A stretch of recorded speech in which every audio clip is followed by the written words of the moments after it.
একটি গ্রামের স্কুল শিক্ষক ছিলেন। তিনি সৎ, পরিশ্রমী এবং সবার পাশে দাঁড়াতেন।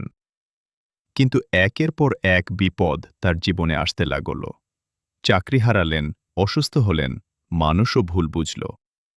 একদিন তিনি মন্দিরে বসে মনে মনে প্রশ্ন করলেন, আমি তো কারো ক্ষতি করিনি, তাহলে আমার জীবনেই এত কষ্ট কেন? এই প্রশ্নটি শুধু তার নয়, আমাদের অনেকের। গীতায় শ্রীকৃষ্ণ অর্জুনকে শেখান যে মানুষের অধিকার কর্মে, কিন্তু ফলের উপর নয়।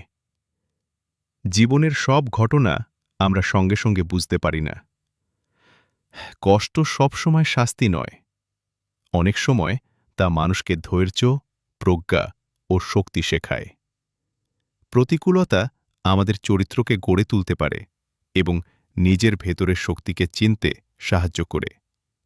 তাই ভালো মানুষ কষ্ট পেলে সেটিকে সবসময় ঈশ্বরের পরিত্যাগ হিসেবে না দেখে আত্ম-উন্নতির একটি সুযোগ হিসেবেও দেখা যায়।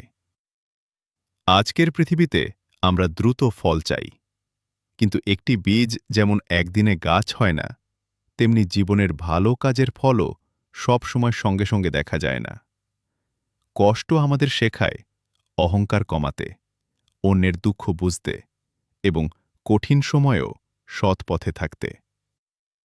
এ কারণেই বহু আধ্যাত্মিক শিক্ষক বলেন, ধৈর্য ও সৎকর্ম দীর্ঘমেয়াদে মানুষের জীবনে গভীর পরিবর্তন আনে। যদি আজ আপনি কষ্টের মধ্যে থাকেন, তাহলে আশা হারাবেন না।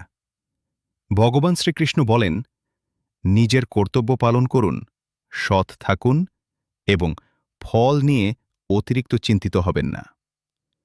প্রতিনিয়ত কঠিন সময় আসবে, আবার শেষও হয়ে যাবে, কিন্তু সেই সময় থেকে পাওয়া শিক্ষা আমাদের সারা জীবন পথ দেখায়।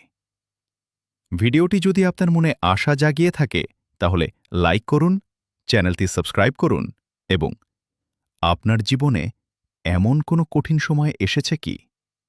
নিজের অভিজ্ঞতা কমেন্টে শেয়ার করুন। আপনার একটি মন্তব্য হয়তো আরেকজন মানুষকে নতুন করে সাহস দেবে।